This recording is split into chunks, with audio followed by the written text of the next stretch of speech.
look over there at Megan's, or we can look. Yay! Her fingernails match her shawl. Ah. Okay. So here's the crazy thing. Oh, what is this? Cannot connect. Let's see here. Hang on, we're working on some stuff. Our good friend just left, and let's see, start Facebook. Get that going. Ah, there we go. Now we're live all over the place. So Megan and I have been talking for quite a while about being able to connect, having her on the program, and just being able to talk about life, the universe, and big screen TV. Now, I soon discovered that Megan knows nothing about big screen TVs, but about life and motherhood. She is freaking awesome and how to do really weird videos on Facebook and Instagram. I have never been able to figure out how she gets the speed settings to work like that. Anyway, I'm so happy that she's on the program this morning. Megan, Hi. welcome to the show. And first of all, what is Megan all about? Whoa, Megan's a whole lot of everything. First, I want to say thank you. This is an honor, and Well, thank I'm you very really much. excited. And honestly, Megan's a whole lot of things. She's a mom. She's a circus member. She's Pardon? a A circus circus member? Yeah. We don't have circuses in southern Alberta. How do you, is that why you do the yoga you do and things you do? Maybe a little bit. No, I actually, when I was living in Fernie, I was part of the Circus Acts Insomniacs, and we traveled around BC performing at festivals or for private events. We taught workshops, and then I had a baby, and I moved home, and so I joined them for the things that I can join, and then I still do it on my own here in Lethbridge. So yeah, my biggest one this year was Wide Sky, with Mike Spencer, the Dramatic Addict. Yeah. Oh, nice. Yeah. So, what you do so many things. So here's my perception of Megan, and Megan's going to correct me if I'm wrong. This is my perception of Megan. Here's this beautiful person, single mom, so mother, partner, yoga instructor, an advocate for many things, some of which we will not talk about, an advocate for health, fitness, for getting out, a collector of people, and a very, very kind person, and a woman who wants to, just get paid to do the things that she loves to do. And when I look at that, I go like, that's really, really cool, but that's just my perception. And as you can, don't adjust your screens at all. Yes, we are this contrasted. I've been working on my tan, but I'm not even coming close. I think you matched the bottom of my foot. That's what I say to my girlfriend, Caitlin. You have ash feet? African American people should not wear sandals because they get ash-colored feet. Feel free to raise that up if Just you want. raise my foot. Check my feet out. Yeah. Is that weird? But here's the fun part about this. So, we are, I've said it before, in southern Alberta, we are horrifically conservative. Yeah. I remember, and I don't want to sound racist, but anytime somebody says that, especially when a white guy like me with gray hair says it often comes out racist, but it's not intended that way. I remember there were two African American people in Lethbridge back in 1988. Two. That's it. Yeah. Joe was one guy's name, Okay. and Noel was the other guy's name. Okay. That was it, as far as I knew. Yeah. So for everyone out there, I'm adopted into a white family. I was adopted from the States.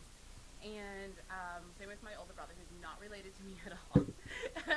We were adopted from New Jersey and Philadelphia, and then we moved up to Canada. And I remember stepping out of the changing room at the swimming pool with my mom and my brother, and I kid you not, the guy on the diving board even froze in midair. Because it was the weirdest thing to see two black people with a white person in Lethbridge. And I always remember feeling so strange. And I always got asked, where are you from? Where are you from? Where are you from? I would be like 5 years old, and people would be like, oh, where are they from? Now I'm 26 years old, and I had a 10-year-old boy come into my work the other day and ask me, where are you from? And I was like, My mommy, where are you from? yeah, I We're from the same place. I'm from my mommy, and you're from your mommy. And so I looked at him and I was like, well, where are you from? He's like, oh, I'm from Jamaica. We moved up here a couple years ago from Jamaica. And I was like, oh, like, Carl, like, this kid knows exactly where he's from. I was like, I'm sorry. I was like, I have no idea exactly where I'm from, but I was born in New Jersey. And there was a good time, about 7 years, where people just stopped asking. And that's when all the black people started showing up. I remember in school, college, walking around on campus, there were so many black people. And it was just the norm. It started becoming the norm after I graduated high school. And now, I'm 26 years old, and I have 10-year-olds asking me, African American or black 10-year-olds asking me, oh, where you're from. And I'm like, oh, I wonder if now they're getting that question. Because everything in the world, I feel, has been changing and turning into this melting pot. Yeah. I think people just want to know, but as far as we can use the word black people, as far as black people's concerned, you're not that black. No. You're blacker than some. You're not mulatto. No, right? I am compared to actually like a lot of people a little bit. Like your brother here. is very dark. Yeah. So education for everybody out here. I am pretty pasty for a black gal, and yes, both of my parents are black. My dad is blacker than my mom. I got my mom's mutation. My brother has black eyes. That's how black he is. Wow. There is a race out there that is literally actually blue black. Yeah. Because they're so black. So is that Ethiopian or close? It's close. It's a mix of a lot of. It's amazing. The most gorgeous, beautiful color I've ever seen. But yeah, so for everybody that actually knows, I am actually considered pretty pasty. But back when I was 10 years old, I was the darkest thing out there. How funny is that? Yeah. Well, here's something really interesting. I used to live next door to Daniel and Sarah Saputo. Okay. And Daniel is a minister, and he is a very dark fellow. Mm-hmm. Okay, he's from Africa, and his 3 children. They have beautiful, beautiful kids. They have Athia, Dancia, and Daniel Jr. Oh, I love those names. And Sarah is whiter than I am. Okay, we would stand out there talking, and there was myself and my wife at the time, and her daughter, and then our granddaughter, who was basically a Mocha child because her dad was Trinidadian. So there'd be Sarah, very white, myself, my ex-wife, and then our daughter, who was white, and then this beautiful Mocha girl, and then these mulatto kids with really curly hair, and we would stand out talking and everything like that because they're all beautiful people, and people would on Leaside Avenue South, they would slow down. They would what is going on here? I kid you not, I got chased in Walmart to stare at my kid. He's like his dad's white. Yeah, he's a gorgeous child. I literally got hunted down in Walmart so that this wife could show her husband my kid. And my mom. But your kid's mulatto too, isn't he? No, he's me and his dad, which is white and black mixed. And my mom warned me about this when I was pregnant. She was like, Megan, just letting you know, people chase me down to look at you. And I'm like, Mom, I don't believe me. Like, you're my mom. You have to say those things. And then here I am 2 weeks ago with my mom in Walmart. And this lady goes, I found it. And I'm like, what in the world is going on? So I get it. I get it. That people, it's a beautiful mix. Yeah. It is. It's I great. think, Sorry, everybody. I think one of the things is, yes, it's a beautiful mix. One of the things I think that we forget, and this is not the direction of the conversation I wanted to have at all, but let's just keep going. Yeah, it's a happy Wednesday. When we come across these people that are different from us, and I want to be very careful on this. It's part of the problem we have in Lethbridge right now. Okay, we are very conservative. Naturally, biologically, we're programmed to be conservative, multicultural. And we get taken aback. So, some racial stereotypes are really founded on the fact that when we see something unique and beautiful, we are automatically attracted to it, and that's the basis of certain stereotypes, or we're automatically afraid of it. This is going to lead us into some hot topics.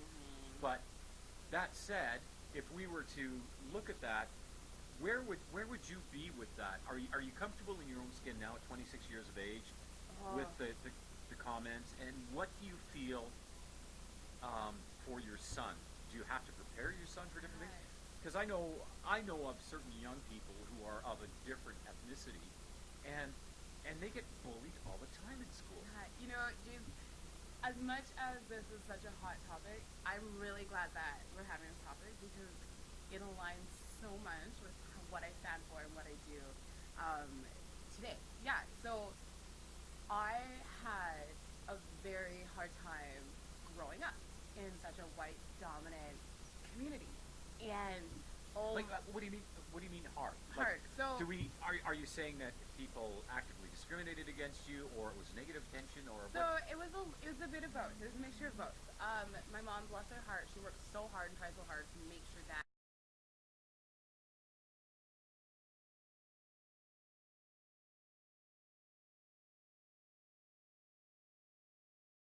it all lines with it. And my brother has dreadlocks down to here that my mom started when he was 7. Wow. So my mom and my dad, they worked really, really hard to make sure that we were comfortable. And what I mean by it was hard, it was rough, and there was good, and there was bad, is because it was so uncommon. First off, it was uncommon for people to adopt. It was just Yeah. weird because our bodies are made to procreate. That's what we do. And so back then, if you couldn't do that, it was weird. There's Yeah. something wrong with you, but there's nothing really wrong with you. It's just As a wired. man, talk about discrimination. As a man, if Yeah. you could not contribute to produce an offspring, you are not a man. Yeah. I mean, Yeah. that's very Yeah. that's very conservative to say that, But but that's how it was. yeah. And as a woman, if you were barren, yeah, there were complications there as well. Yeah, so my parents adopted all of us. There's 3 of us, and so growing up, I got a lot of you don't really belong here. I remember I was in like preschool or kindergarten something, and we were in this literally 5 years old. This girl says to me, "I don't want to sit by the black girl."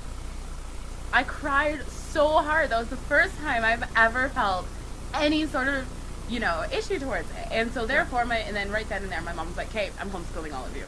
I was like, great, don't have to go to school. And then Just to interrupt, sorry, a bit of frog in my throat.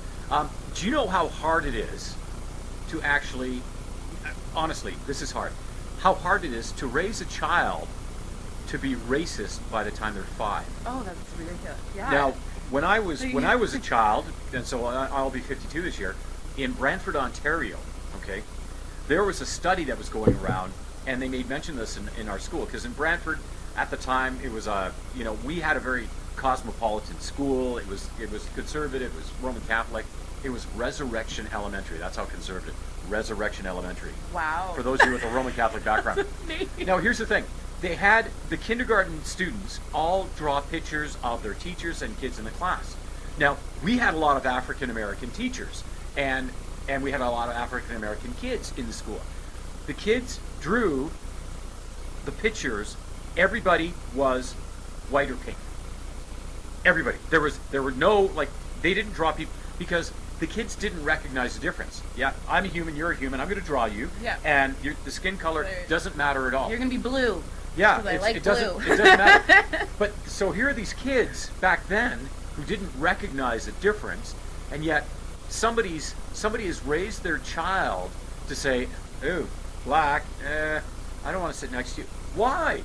How can you possibly ingrain that That's in lot a of 5-year-old who basically is an open book Yeah. of culture, of learning, Yeah. and you've already placed a limitation on them? Yeah. How can you do that? It's not right. No, it was the most interesting moment of my life. It was just and it wasn't like this was the first day of school. This was literally like near the end of the season. Yeah. So it was just so interesting. So I had things like that going into after my mom was like, "Nope, that's it. You're all going to school." Going into the party setting, kind of those kind of things. Now that you're in school and trying new things, I got a lot of you're adopted, your mom didn't love you. Just those fighting words were just like, do you really just say that to people? Do you just literally wow? How are you brought into the world where that's okay? It was like, why are you saying this? I don't care. It's okay if you don't like me, but why do you have to be so brutally mean? Yeah. And then of course all the girls had beautiful long straight hair and and could wear makeup. And my mom and dad, bless their soul, you know, my mom learned how to do hair, so I could have the beautiful long straight hair. That was completely fake, but I could never ever go to school with my real hair because Lord forbid that somebody knew that I was not white. Shocker. You know? I guess I'm way too white because I look at that and, you know, part of the problem that we suffer in Lethbridge right now is the us and them. And the basis of it is absolutely racism. And Jill Manning from Arches being on the program the other day saying, you know, if you're walking around downtown and you don't feel safe because there are, you know, black people or First Nations people or East Indian or Indian people around you or whatever, that's not a them problem, that's a you problem. You have to seriously look at yourself and say, why do you feel afraid because somebody has a different skin color from you? That is the basis of racism. And where does that come from?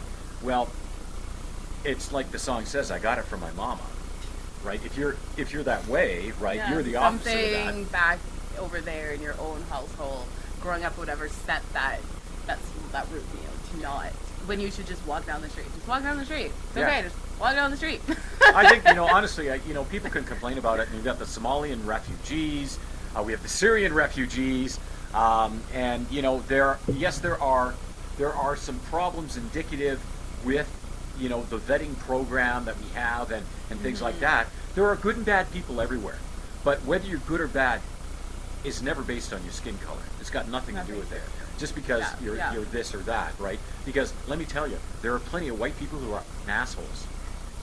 Really, there are. And there are plenty of people who are Christian who are the biggest jerks I've ever met. And they, you know, they do things under the guise of Christianity. Anyway, that is kind of the stuff that's out there.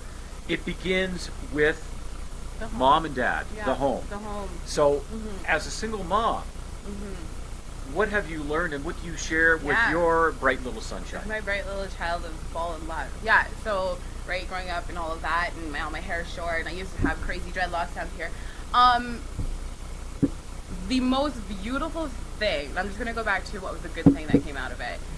Through all of the slight torment I got and all of the, oh my goodness, I can't wear makeup because, you know, nothing matches my face and I have this weird hair, blah, blah, blah, blah, blah.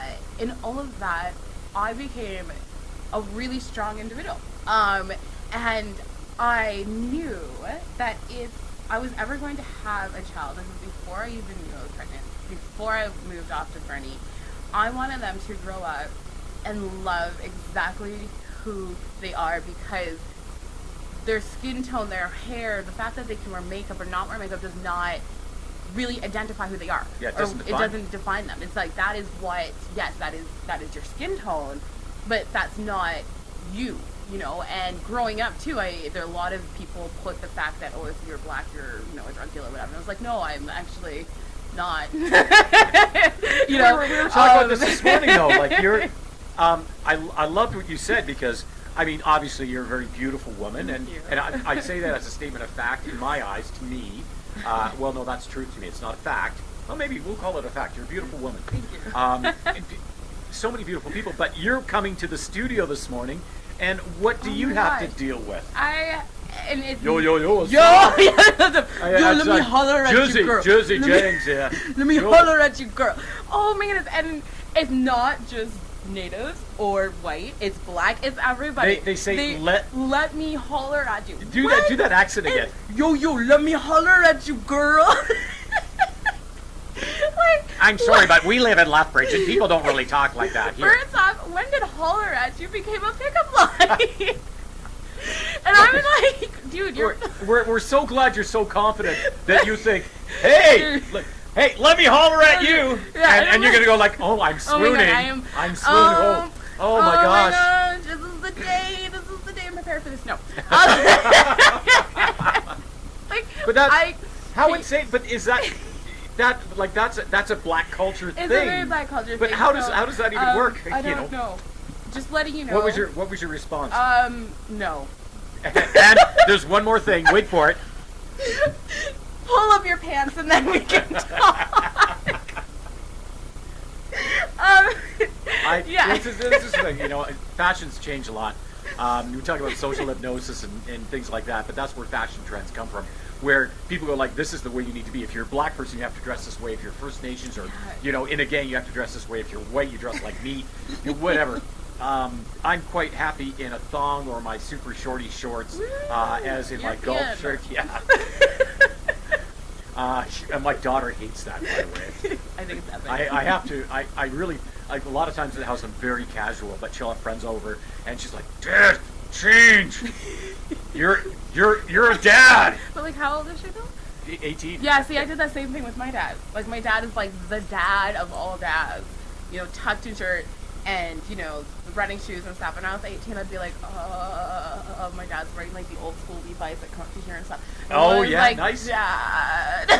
I would do that just to bug my kids because I I have other people dress me because I can't dress myself, and that's why I have a nice shirt and nice jeans on this morning, but still have my sandals on. But it's we tend to be very conservative that way. But getting back to the cultural biases, do people think that because of their skin color they have to act a certain way?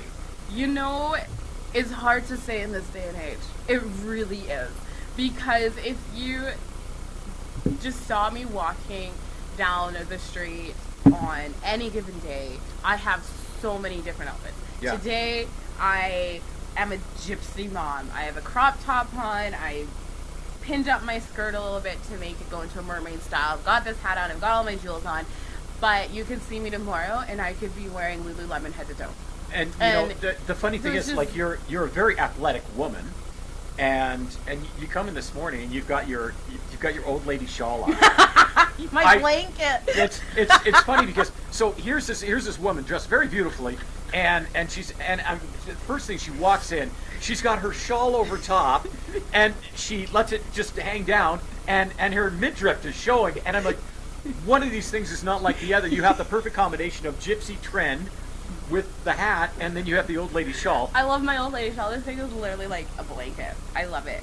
And that all goes back into who I am and what I do. I am everything, and it goes into my son of just loving exactly who you are at any given time. And it doesn't matter your race. If you are black, and yes, in a lot of people's mindset, we wear the pants down to her butt. The girls are wearing things that show a lot of bum, and they're like, "Hey, girl," and that's the thing. But it's just like, if you are completely entirely comfortable with who you are, it doesn't matter what you dress like. You can wear exactly what I am wearing, strap on a blanket, and walk out the day and put a smile on. And it's the confidence that people see. It's the the smile and the that's the most confidence. important, yeah. And if you have confidence to go to Walmart in your worst pajama pants ever, rock it. Rock it hard. If you want to go to Walmart wearing 6-inch stripper pole heels, girl, rock it. Guy, rock it. And we will watch for you on People of Walmart on YouTube. Yeah, I'm probably already on there. Actually, I went to Walmart one time with my mom, and we laughed so hard that we had a Walmart employee come up to us and ask us if we were okay. They're like, are you guys okay? And me and my mom are literally like on the ground dying over, I don't even remember the conversation. How fun is it though to be empowered to be your own best self? Amazing. It feels so good. And this is all I want to teach people and let people know, is that there's so much beauty and so much amazingness that comes from loving yourself. Yeah. It's amazing. And this is all that I want my kids to see. And, a lot of people look at all the things that I do, and they're always like, oh, but do you really want your kid to see you doing that? Do you really want? And I'm like, yes, because I love myself. So if my kid sees me loving myself, then hands on, I want him to be a part of it. 100%. I take my kid to festivals. We've been to about 10 different festivals. I get He's 3. 2. 2. He's 2. I get a lot of flack about bringing my kid to festivals. And I'm just like, why?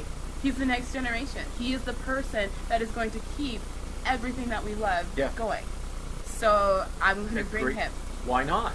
So there's just, and this, for all the guys and women and parents out there, like, the moment that you decide to fully love yourself is the moment your entire life will change.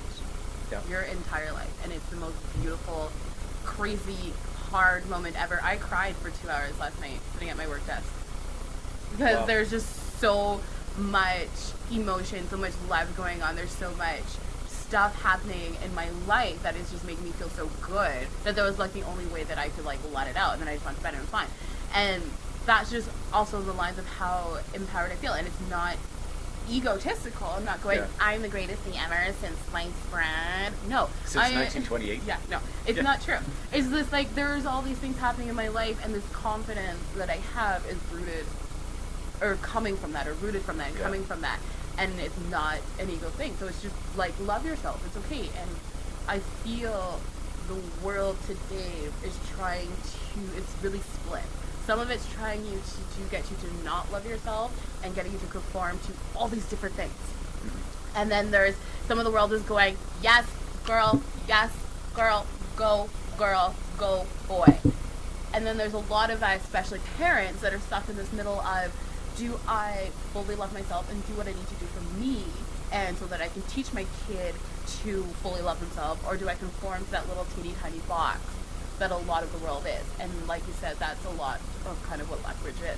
When I first moved back, I did try to, I'm spinning, guys. Yes. I'm spinning. Gonna go round in circles. circles. You guys get to see my whole outfit today. When I moved back from Lethbridge, I did try to go to a lot of mom groups. And, nothing against those moms. They didn't like me. I was not fitting in their box. I am Yeah. a single mom. I didn't have a partner at this time. This was before Adam and I met. I wasn't going to school. I was zero plans on getting married, nor do I want to get married. And I had no... Does your partner know that? Yeah, totally. Are you kidding me? He doesn't want to get married either. We're like on the same path, but diff. It's amazing. I have no desire or want to create another child. None. In fact, if I didn't have Zayd, I'd probably not have a child right now So or ever. what's the name?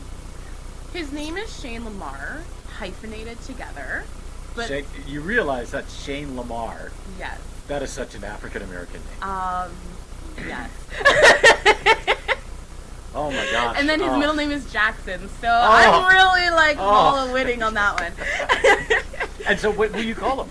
I call him Zays. It came out of me when he was like 4 months old, and it's just stuck. So Zayd? Zays, Z-A-Z. Zays. Yeah, Wow. Okay. yeah. And then some people call him Shamar because the two together. Yeah. Not a lot of people call him Shane Lamar because I don't know why people don't hear Lamar. They either hear Shane or they hear Lamar, but they don't hear them together. So I'm like, this is Shamar or Zays. But- Shazam. Shazam. There It's you go. a little Shazam. Yeah, Shazam. That's it's Shazam. Shazam. You have a child named Shazam. I do. I really Um, do. Bless his heart. How do you? Okay, that absolutely fantastic. Now, truly, you are an inspiration Ah, thank to you. many people. If you're dealing with, say, for example, we do our due diligence and we edit this fine interview that we've got, and you could put a clip together to share with young people, young women, women of color, or you know what? It doesn't matter whether you're white, brown, pink, or blue. Confidence and self-esteem issues and loving yourself, it seems to be the hardest thing It for is. people to do these days. Mm-hmm. How do you share with them what you've got? How do you bring them up? What do you tell them that they can do? Kind of putting you on the spot. I know. I went through a lot to get to where I am, good, bad, and the ugly. Like, Yeah. I hope and I wish that nobody has to go through what I had to go through to get to this point. I feel like I went through a lot of crap, and there was a nice little bridge that you could probably go over. But to anybody, to get to this content, happy, my life is always a Saturday, you It's a great quote. My my life is always a Saturday. Saturday. Yeah. You need to reach deep inside yourself, and you need to start from the bottom up.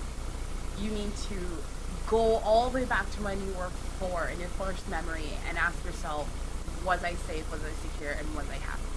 And then you got to go all the way up to your heart, and then you got to go, do I love me? Do I love who I am? And if I don't, how do I change it? And everything in between. And it's kind of like the chakra system. Woo! For all my people who know that stuff. You kind 7 of them, count them up. Yeah, that's true. You really have to start from the bottom up, and it's going to bring up some really, really sad things. It's going to bring up some really, really hard times. It's going to bring some really joyful times. And then I don't believe anyone truly has a good life. Because everybody has a struggle. Yeah, everyone has a It struggle. doesn't matter. It doesn't even matter if you're a billionaire. We're all in the same boat. Yeah. You know, I mean, you can look at Oprah and realize she's probably had a lot worse of a life than we've had, and even her struggles as one of the richest women in the world. Yeah. She still deals with her past. Yeah. I still deal with my past. It's still out there. We all do. But yeah, you really just got to start from the bottom and work your way up. And you just keep working, and you just keep working, and you keep working, and then you're going to have these moments where you're like, everything's a mess, and I suck, and I'm horrible, I'm the worst parent in the world, and the worst partner in the world. And then you're going to, like, wake up 4 days later and have this clarity that goes, no. I had a bad day. That doesn't make me a bad person. Yeah. And then you just keep moving forward. It's so there's got to be a bridge from what I did to what everybody else can do. But if there's not, you're in for a really big treat. And please come to me when you get there, because I went there. There is a bridge and there's a troll underneath it, and sometimes the troll hops up on top of the bridge and brings you down to his level. Yeah. And if you're down there, just call me, because I've been there. But trust me, the other side is so worth it. And I think that's also what a lot of people struggle with, is they're scared of the transformation. The awakening is what I called it when I was going through it. They're scared of that, because it's a scary feeling to go back to your roots, go back to when you're 3 years old. Maybe you had a really hard trauma back then that you don't want to think about, but that trauma is keeping you from that point in your life, from that point that you want to get to. So the resolution of that trauma is what's going to create your success. Yes. So don't be scared to revisit those things, because those tiny little things, it could even be from that moment that your mom was so busy that she couldn't tell you, you were like, I love you, Mom, but she was too busy or stuck up in her own thing that was going on that she didn't say that to you, and you kept that, you harbored that for so long. And it could be that really tiny small thing that could be really that missing link of forgiveness to get you to where you are. So don't be scared of it. Don't be scared of the crap. Embrace it. Yeah, embrace the crap, because we all have it. You know what? I think that's part of the problem, to go from the personal situation into the community situation. We're not embracing the crap, by and large. We're not embracing our community. We're not embracing ourselves. And I think it's that if we can love ourselves and start with that love, then how much does that change the world around us? Does it then say, okay, if I love myself, then, and I trust myself, then I don't have to be afraid of somebody because they have different skin color. I don't have to be afraid of somebody because, they were born and their family, their ancestry is native to southern Alberta. I don't have to be afraid because they're just like me. Mm-hmm. And I want them to love themselves. And if we can share that message of love instead of separation, all of a sudden we have another connection in the community. Yeah. An amazing connection. Amazing connection. And you find out so many neat things about yourself that you never knew when you fully, truly love and accept yourself. Like, when James first asked me who is Megan, and I said Megan is a whole lot of things, it's really true, guys. I am a whole lot of things, and I used to be really, really scared of half of those things. If my partner Adam was sitting right here, he would probably say right now, Megan has 9 different personas. And at any given time... And I only ever see this one, so to me, I think she's nuts. Yay! Because, right. well, you can say you're 9 different personas, same thing, but in simple terms, you are just you. I'm just me. But me, and what we mean by I have 9 different personas, I can give you to those at any given time, is me is everything. Yeah. And take it or leave it. And if you leave it, it's not going to hurt my feelings, because you are enough. I'm enough. And there are other people out there that love my 9 different personas and love me. And that's what I also mean. Is like, don't be scared of loving yourself, because you're going to find out things that you never really knew before. And that can be really scary. New is scary for a lot of people. Well, and we are, you know what, we're programmed, you know, this getting back to the basis of racism and tribes and stuff like that. We are programmed to be afraid of the things that Are different. I think who I was going to say this is different. Yeah, it's different. As I sneeze. We are programmed to be afraid of things that are different because when things are the same, we are very comfortable. Yes. And if you look at your life right now, you wake up every morning at about the same time. You kind of wear the same. If you look at your closet, you wear the same. Of 100% of your clothes, you wear 20% of them all the time. 20% of your clothes you wear 80% of the time. Yeah. And if you look at what you do, what you drive, how you go to work, it's all the same, and that's what your brain really loves. And so when something different comes along, we have an issue with Yeah. it. It's right? like the bots. I was kind of, for those of you who don't know, I actually have my own show. It's tomorrow actually. And last week I was kind of talking about the same thing, about play and balance, is that we are almost like programmed in the world that we live to wake up, go to work, pay bills, make dinner, go to bed. Yep. Wake up, go to work, and it's like this repetition life that we hold on to so hard. And what I was saying is in that show was we need to learn to like incorporate fun into our lives. This Yeah. kind of goes like this: loving yourself. That can be really hard for some people because they do this and they do this and they do this every single day on the hour. Like, I love my dad, but that's my dad. I can guarantee tell you exactly what he's doing at 7 o'clock at night every single day. 8 o'clock at night every single day. But you know, we're that way, and that repetition. Some would say that repetition is like hyper focus, and that is the key to success. Yeah. So, for example, in the world of golf, repetition And- tends to lead to success. Yeah. When your swing gets out of whack, when you do something that's not normal, that's when you are not successful, Yeah. right? So, But in the world of finding exactly who you are and your purpose in life and what you want to do and loving yourself, you need to come out of that yeah. and embrace all that new that is so scary, but it's so beautiful. And you know, and sometimes people ask me, like, aren't you scared? I'm like, yeah, I'm 26 years old and I'm a single mom living on one income. I am terrified and I have absolutely no idea what I'm doing at the time. Of course. But I Yeah. just smile and go, trust the process. Trust all this. I could literally if I wanted to, I could bring myself into that box Yeah. of, okay, I need to get married, I need to create that solid foundation because all of this is too new and too scary, I have no idea what I'm doing. I could do that, but I don't want to because that's not me. Yeah. That's not what I want to do, and that's not what I stand for and what I want people to see and understand. And going with the whole parent thing, because I'm a parent, for all you moms out there who have a really hard time loving yourself and doing things for yourself, please stop. Go do something for you. Go take a spa bath. Go get your nails painted by Yeah. somebody else, not yourself, not your 3-year-old kid. Okay? That's beautiful that they're doing that for you, but go love yourself, and it is okay to leave your kids with somebody else and go find who you are. Yeah. Because you were somebody before you were a wife or a mother or just a partner.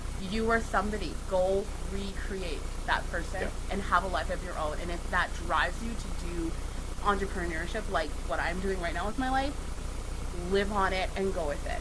Because people will follow, and the people who don't want to follow are the people that you don't need in your life.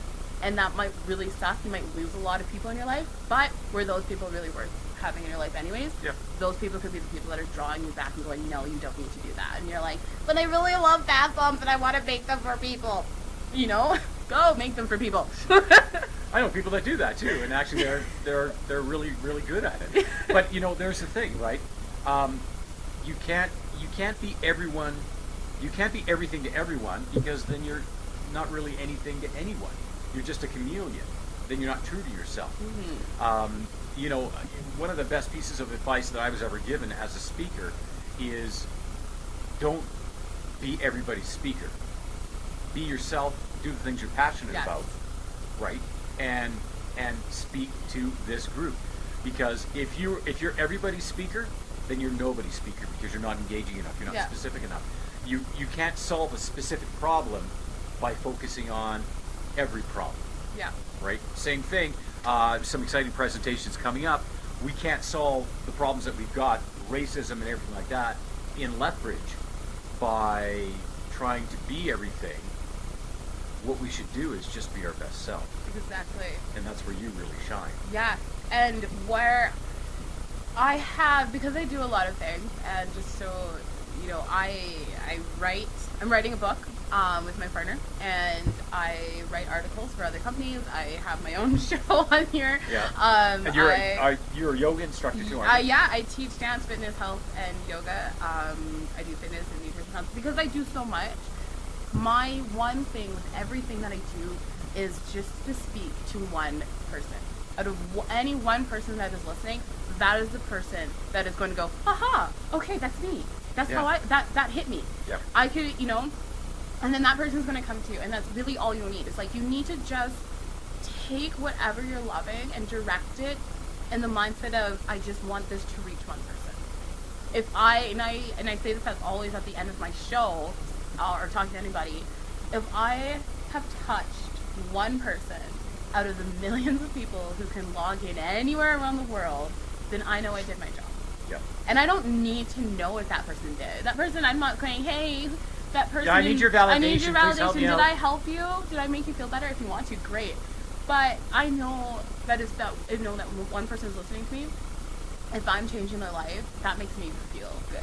Yeah. And so just you can talk if you want to about every single subject or blah blah blah blah blah blah blah, but you're maybe touching a couple of people, but not hugely. If you want to make that impact, take it as just nailing it on the head with one person. Yeah. Absolutely. So. And then after you're done with that one person, then connect with some other people because it takes, it's Megan doesn't operate in a vacuum. Megan is who she is because of her interaction with the community. And I am who I am because of my interaction with people like Megan.